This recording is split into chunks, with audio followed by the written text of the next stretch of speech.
The Mac Mini is Apple's entry level into the Mac ecosystem. It's the cheapest Mac you can get, and it just so happens that it has the oldest design that Apple is still shipping. The current Mac Mini, the M1 that Apple released 18 months ago, has a 2010 chassis with 2021 internals, and Apple still sells it on their website right now. And it just so happens that Apple has an event on March 8th, and we're coming up on the 2-year transition from Intel to Apple Silicon. So it's prime time for the Mac Mini to be redesigned, and I expect it to come out in a couple days. So in this video, I'm going to break down exactly what we can expect from this drastically redesigned Mac Mini. Starting out with the enclosure, there's 2 things that we expect with this new enclosure. Number 1 is multiple colors, and number 2, we expect it to be much smaller. Snazzy Labs already made a video where he took the M1 Mac Mini and he actually shrunk the enclosure and 3D printed something really small. And that's just a guy taking things that are off the shelf already sold by Apple. Imagine what Apple can do if they get creative and make this new enclosure smaller.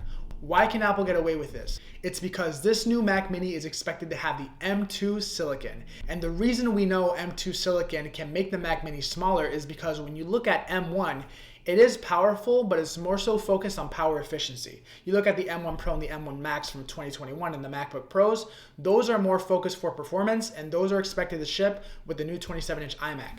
This Mac Mini is not meant to be a beast, it's meant to be power efficient. But there are rumors saying that there may be 3 models of the Mac Mini. So the one I'm looking forward to the most is the M2 Mac Mini, because this one is going to be able to really flex the power, but also have power efficiency in mind and allow Apple to make a much smaller enclosure.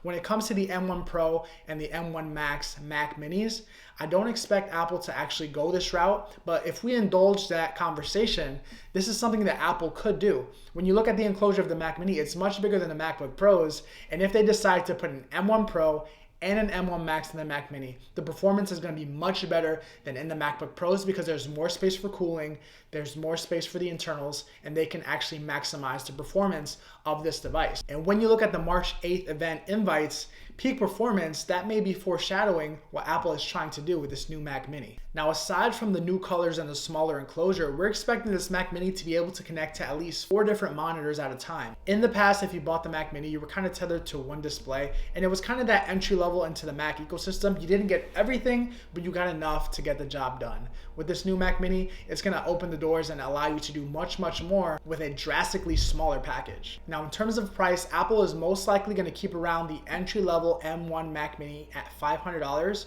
but this new Mac Mini is expected to ship for at least $1,000. And I think that for the value that you get, this is going to be a no-brainer device for 99% of people. So let me know in the comments if you're looking forward to this device, and I'll see you guys in the next one.